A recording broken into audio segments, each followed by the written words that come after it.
Sir A Padmakumar ചോദ്യം ചെയ്യുന്ന വിളിച്ചു കഴിഞ്ഞാൽ ഹാജരാകണമെന്നാണല്ലോ ചട്ടം.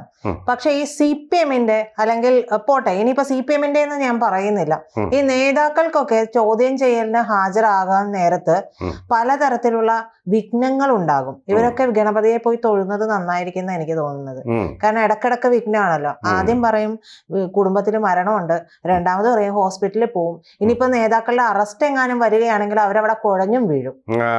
ബാലകൃഷ്ണ ഇടമലയാർ കേസിൽ അറസ്റ്റിലായപ്പോ ദേഹാസ്വാസ്ഥ്യം മൂലം തലകറങ്ങി വീണു, ആശുപത്രിയിലോട്ട് പോവല്ലോ കൊണ്ടുപോയി. ഇപ്പൊ ഈ പത്മകുമാറിനും ഇതേ സംഭവമാണെന്ന് കേൾക്കുന്നുണ്ട്. അന്വേഷണ സംഘത്തിന് മുമ്പിലേക്ക് ഹാജരാകുന്നതേയില്ല. 2 തവണയായിട്ട് അദ്ദേഹം അസൗകര്യം പറയുന്നുണ്ട്. പത്മകുമാറിന്റെ ഈ അസൗകര്യം ഉണ്ട് എന്ന് പറയുന്നതിന്റെ അർത്ഥം ഇപ്പൊ സൗകര്യമില്ല വരാനെന്ന് തന്നെയാണ്. ഞങ്ങളുടെ ഗവൺമെന്റാണ് ഭരിക്കുന്നത്, ഞങ്ങളുടെ മുഖ്യമന്ത്രി പിണറായി വിജയനാണ് ഭരിക്കുന്നത്. നീയൊക്കെ ആരാ? അങ്ങയുടെ വീട്ടിലുള്ള ചോട്ട ജീവനക്കാർ മാത്രമേ. ഇപ്പം മനസ്സില്ല, കൂടാ നിന്റെ പാട്ടിനെന്നതിൻ്റെ അർത്ഥം. പിന്നെ സാങ്കേതികമായിട്ട് കോടതിയിൽ ഇതൊക്കെ ഇത് ചർച്ചയാവുന്നത് കൊണ്ടും വിചാരണ ചെയ്യപ്പെടുന്നത് കൊണ്ടും അദ്ദേഹം ഭാഷയൊന്നും അല്പം മാറ്റി. ഇതാണ് ഇതിൻ്റെ വാസ്തവം. ആദ്യം പറഞ്ഞ് എനിക്ക് ദേഹസുഖമില്ല, കണ്ടാലും അറിയാം. ഒരു കുഴപ്പമില്ലാതെ പത്രക്കാരോട് എന്തൊരു ഗംഭീര ശബ്ദത്തിലാണ് അദ്ദേഹം പറഞ്ഞത്. ദൈവത്തെ പോലെ കരുതിയ ചിലർ പറയുന്നത് ഞാൻ കേട്ടു, ഇനിയിപ്പോൾ ഞാനും പറയും എന്നൊക്കെ പറഞ്ഞത്. അപ്പോൾ പത്തനംതിട്ട ജില്ലാ കമ്മിറ്റി അംഗമാണ്, പാർട്ടിക്കൊരു ഹയറാർക്കി ഉണ്ട്. ജില്ലാ കമ്മിറ്റി പ്രസിഡന്റ് പറഞ്ഞാൽ അതനുസരിച്ചേ പറ്റൂ കമ്മിറ്റിയിൽ ഇരിക്കണമെങ്കിൽ. അതാണ് കേന്ദ്രീകൃത ജനാധിപത്യം. അപ്പോൾ പാർട്ടിയുടെ ജില്ലാ സെക്രട്ടറി, പ്രസിഡന്റ് എല്ലാവർക്കും സെക്രട്ടറിയാണ്, പ്രസിഡന്റിൻ്റെ സ്ഥാനത്ത് സെക്രട്ടറി പറഞ്ഞു കാണും, പത്മകുമാറെ നിങ്ങൾ രാഷ്ട്രീയ നേതൃത്വത്തെ പറ്റി ഒന്നും പറയരുത് ചോദ്യം ചെയ്യാൻ പോയാ എന്ന് പറഞ്ഞു. അങ്ങനെയാണെങ്കിൽ ഇപ്പം എനിക്ക് പറയേണ്ടി വരും. കാരണം ആ വാസു, ആ കീചകൻ എൻ്റെ പേര് പറഞ്ഞിരിക്കുക. ഞാൻ കുറുക്കില്ല, നിങ്ങൾ എന്നെ രക്ഷപ്പെടുത്തൂ, ഞങ്ങൾ രക്ഷപ്പെടുത്താം. സഖാവ് ധൈര്യമായിട്ട് പൊയ്ക്കോ, ഒരു കാര്യം ചെയ്ത് തൽക്കാലം പോകണ്ട. സഖാവ് ഇങ്ങനെ നീചർക്കായിട്ട് എന്തെങ്കിലുമൊക്കെ പറഞ്ഞു പോകും. പണ്ടൊക്കെ കാലിലെ നഖം മുഴുവൻ പിഴുതു കളഞ്ഞാലും ബയണറ്റ് വെച്ച് കുത്തിയാലും തൻ്റെ സഖാവ് എവിടെയാണ് ഒളിച്ചിരിക്കുന്നതെന്ന് പറയാത്ത അചഞ്ചലമായിട്ടുള്ള ധീരത പ്രദർശിപ്പിച്ച നേതാക്കളുള്ള പാർട്ടിയാണിതെന്നാണ് അവകാശപ്പെടുന്നത്. അതൊക്കെ പണ്ട് സാധാരണഗതി സത്യസന്ധനായ ഒരു കമ്മ്യൂണിസ്റ്റുകാരൻ, ത്യാഗനിർഭരമായ ജീവിതം നയിക്കുന്ന ഒരു കമ്മ്യൂണിസ്റ്റുകാരൻ ചെയ്യുന്നത് വിളിക്കുമ്പോൾ പോവുക, സത്യം തുറന്നവിടെ പറയുക. ഏത് സത്യം? പൊതു താല്പര്യത്തിന് വേണ്ടിയുള്ള സത്യം.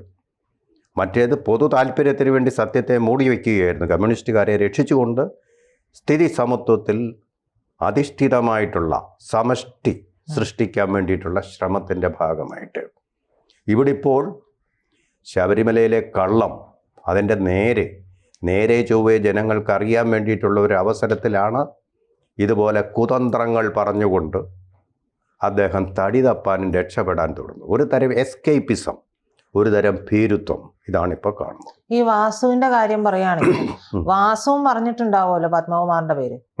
വാസു പറഞ്ഞു. അങ്ങനെയാണ് പത്മകുമാറിലേക്ക് SIT പോകുന്നത്. അപ്പൊ വാസു എന്തുകൊണ്ട് പറയുന്നു? വാസു എന്തിനു പറയുന്നു? ഇപ്പൊ സാറ് പറഞ്ഞല്ലോ സത്യസന്ധത എന്ന് പറയുമ്പോൾ ഈ കാര്യങ്ങൾ, ഈ പ്രശ്നങ്ങൾ ഇവിടം കൊണ്ട് തീർക്കണമെന്നായിരിക്കുമല്ലോ ഇവരെല്ലാവരും ചിന്തിക്കുന്നുണ്ടാവുക. മന്ത്രിസഭയടക്കം പാർട്ടി അടക്കം ചിന്തിക്കുന്നുണ്ടാവുക ഇങ്ങനെയായിരിക്കും. കാരണം ഈ വലിയ മീനുകളിലേക്കൊന്നും ഇതുവരെയും അന്വേഷണം പോയ ചരിത്രമില്ല.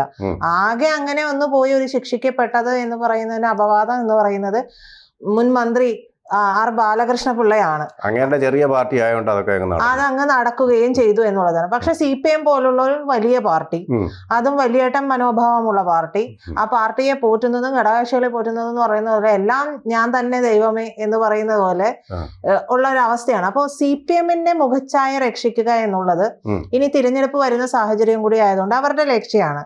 അപ്പോൾ വാസു ഈ ഒരു കാര്യം പറയുകയാണെങ്കിൽ അതിന്റെ അർത്ഥം ഒന്നില്ലെങ്കിൽ വാസു ഡിപ്രഷനിലായി, അല്ലെങ്കിൽ വാസുവിനെ ഇതിൽ കുരുക്കിയിടുമെന്നുള്ളത് വാസുവിന് തന്നെ ഉറപ്പായത് കൊണ്ടായിരിക്കില്ലേ?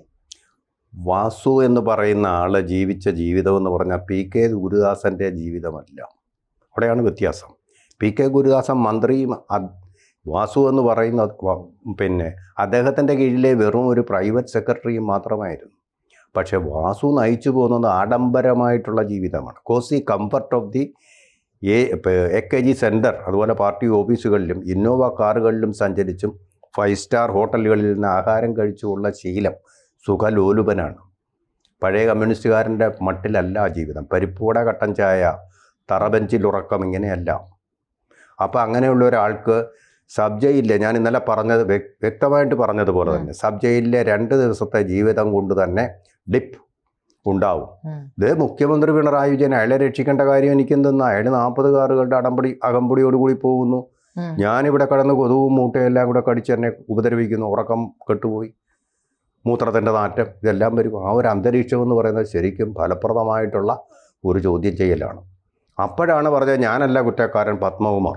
സത്യവുമാണ്. ഇദ്ദേഹം കമ്മീഷണറായിട്ടിരുന്നപ്പോൾ ദേവസ്വം ബോർഡ് പ്രസിഡൻ്റായിട്ട് വാണത് പത്മകുമാർ എന്ന കമ്മ്യൂണിസ്റ്റുകാരനാണ്. അങ്ങനെയെങ്കിൽ പത്മകുമാർ വാ തുറന്നിട്ടുണ്ടെങ്കിൽ പ്രശ്നമല്ല. അതുകൊണ്ടാണ് വാ തുറക്കണ്ട എന്നുള്ള നിർബന്ധം കൊണ്ടാണ്. വന്നാൽ ഇനി സബ് ജയിലിൽ പോയാൽ ചിലപ്പോൾ വാ തുറന്നു പോകും എന്നുള്ളൊരു പേടി കൊണ്ടാണ്. മാത്രം തുറന്നാൽ കുഴപ്പമില്ല, മനസ്സും തുറന്നു പോകും എന്നുള്ള പേടി കൊണ്ടാണ് പത്മകുമാർ ഇങ്ങനെ നീട്ടി വെച്ചുകൊണ്ടിരിക്കുന്നത്. ഇപ്പം 2 തവണയായി. തോന്നിയാസമല്ലേ? കേരളത്തിലെ ജനങ്ങൾ മുഴുവൻ അറിയാൻ ആഗ്രഹിക്കുന്ന ഒരു കാര്യം. ധീരഘോരം പത്രക്കാരോട് എഴുന്നള്ളിച്ച സത്യങ്ങളെങ്കിലും എന്തുകൊണ്ട് പറഞ്ഞുകൂടാ? പേരുത്തമല്ലേ? എനിക്കും പെട്ടെന്ന് അദ്ദേഹത്തിന് ദേഹാസ്വാസ്ഥ്യം, ശരീരഭാഷയിൽ യാതൊരു കുഴപ്പമില്ലാത്ത ആളാണ്. എനിക്ക് നല്ല സുഖമില്ലെന്ന്. കിടപ്പിലൊന്നും അല്ലല്ലോ, കേരളത്തിൽ തന്നെ അല്ലേ, വിദേശത്തെങ്ങും പോകണ്ടല്ലോ. രണ്ടാമത്തെ, എൻ്റെ ഏറ്റവും പ്രിയപ്പെട്ട ഒരു ബന്ധുവിൻ്റെ മരണം. വെറുതെ കള്ളം പറയുന്ന മുടന്തൻ ന്യായങ്ങൾ പറഞ്ഞ് തടി തപ്പാൻ ശ്രമിക്കുക. അങ്ങനെ അങ്ങ് നീട്ടിക്കൊണ്ടുപോയി ഈ കേസിൻ്റെ ഒരു വീര്യവുമൊക്കെ നശിപ്പിക്കാനുള്ള ഒരു ശ്രമമാണ് CPM നടത്തുന്നത്.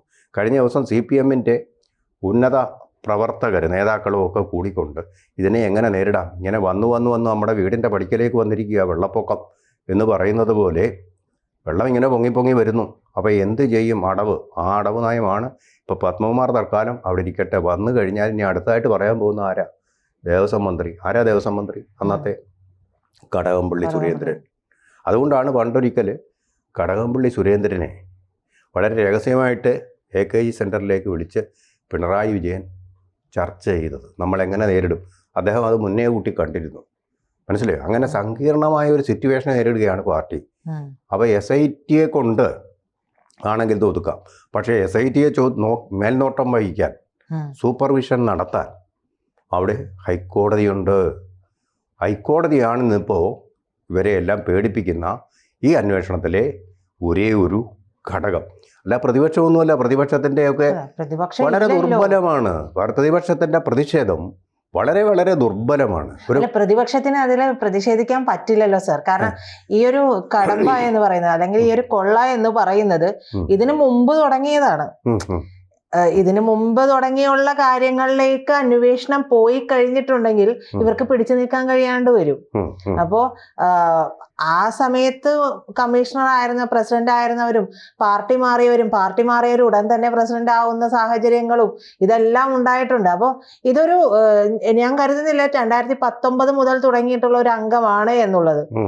ഈ കാട്ടിലെ തടി തേവരുടെ ആന എന്ന് പറയുന്നത് പോലെ ശബരിമലയിൽ എന്തെങ്കിലും ഇത്രയും ജനങ്ങൾ വന്നു പോകുന്ന ശബരിമലയിൽ ഇത്തരത്തിൽ തട്ടിപ്പ് നടത്തി ആരും ഒന്നും അറിയില്ല എന്ന് ഇവർ കാലാകാലം ഇങ്ങനെ ഉണ്ടാകുമെന്നുള്ള ഒരു ആത്മവിശ്വാസത്തിലായിരിക്കും ഇവർ നടത്തുന്നത്. അപ്പോൾ പ്രതിപക്ഷം നടത്തിയിട്ടുണ്ടെങ്കിൽ ഈ അന്വേഷണം പോകുന്നത് എന്തായാലും അന്വേഷണം ചെന്ന് ഇവിടെ നിൽക്കില്ല.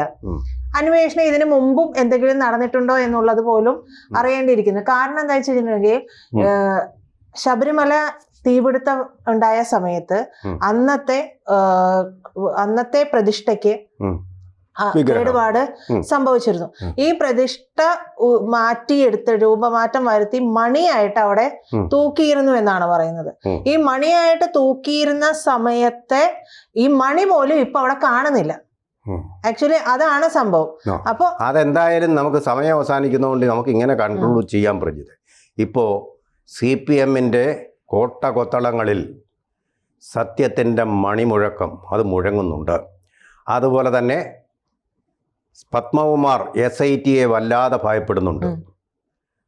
പക്ഷേ ഈ പത്മകുമാറിനെ തന്നെ CPMൻ്റെ നേതൃത്വം, അതുപോലെ അവരുടെ ഗവൺമെൻറ് വല്ലാതെ ഭയപ്പെടുന്നുണ്ട് എന്നുള്ളതാണ് ഈ ചാഞ്ചാട്ടങ്ങളും ഈ എക്സ്ക്യൂസുകളും നമ്മളെ ബോധ്യപ്പെടുത്തുന്നു. അയാൾ കള്ളനാണ്, പത്മകുമാർ കള്ളനാണ് എന്നുള്ളതാണ് ഈ എക്സ്ക്യൂസുകൾ. അസൗകര്യമുണ്ട്, SIT നേരിടാൻ പറ്റുന്നില്ല, കാരണം മടിയിൽ കനമുണ്ട്, അലമാരയിൽ ധാരാളം അസ്ഥികൂടങ്ങളുണ്ട് എന്നാണ് ഇത് സൂചിപ്പിക്കുന്നത്. കൂടുതൽ വാർത്തകളും വിശേഷങ്ങളും നിങ്ങളിലേക്ക് എത്താൻ ABC മലയാളം സബ്സ്ക്രൈബ് ചെയ്യുക, ബെൽബട്ടനും അമർത്തുക.